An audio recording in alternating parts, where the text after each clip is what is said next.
လန်ဒန်မီလာနဲ့မထားချင်မဲ့ထားရတဲ့နေ့တွေပေါ့ဗျာပုံမှန်ဆိုရင်အလောက်က9နာရီ10မိနစ်မှစတဲ့အတွက်ကျွန်တော်နက်6နာရီကိုထားပါတယ်နက်6နာရီထားညနေတဲ့သွားတိုက်ပြင်ဆင်ပြီးတော့အလောက်ကိုသွားမှဖြစ်တဲ့အတွက်စောထားပါတယ်ခင်ဗျပြီးတော့တဲ့ခါမှာတော့ကျွန်တော်အလောက်သွားဖို့အတွက်စပိန်လည်းနေရမှာမို့လို့နည်းနည်းဆွေးပို့ပြီးတော့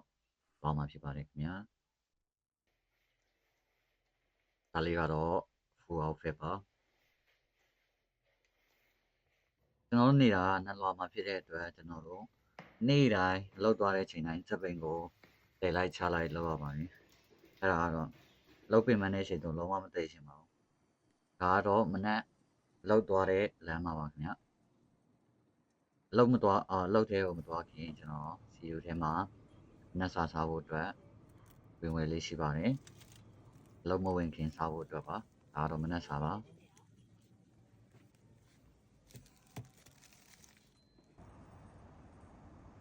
-10 degree Celsius အောက်မှာမနက်ပိုင်းစပိန်နေရတဲ့ feeling ကတော့ဘာလည်းမတူပါဘူးအိမ်ကနေလောက်ချီကိုတော့စပိန်15မိနစ်လောက်နေရပါတယ်ခင်ဗျ15မိနစ်လောက်နေပြီးတော့လောက်ထဲရောက်ပါပြီဒါတော့စပိန်ထားနေရပါဒါတော့ကျွန်တော်တို့ရဲ့စက်ရုံဝင်းပါတော့စက်ရုံက4ထပ်ရှိပါတယ်ခင်ဗျ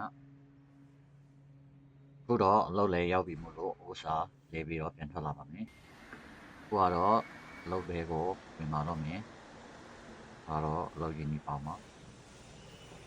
အလုပ်ထဲကတော့ရိုက်ပြလို့မရတော့တဲ့ရိုက်တော့ပါဘူး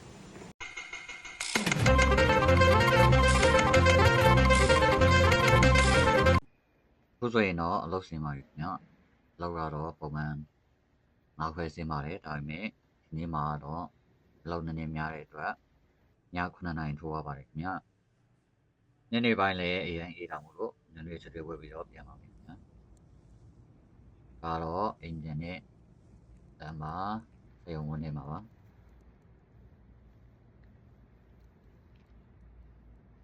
ညနေပိုင်းလည်းအရင်အေးတော့စပိန်တော့မနေချင်ပါဘူးတော့ကိုစပိန်ယူပြီးတော့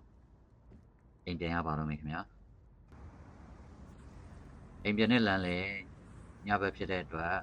အနေမှောင်နေပါပြီခင်ဗျတချို့နေရာလေးတွေကမြည်ကတော့မရှိပေမဲ့လည်းနည်းနည်းတော့လင်းပါတယ်ဒါပေမဲ့ယူဆိုင်ပြီးတော့နေရပါတယ်ဆုံးကြည့်ရှုပေးတော့အားလုံးကိုကျေးဇူးတင်ပါတယ်ခင်ဗျာဘိုင်ဘိုင်ပါ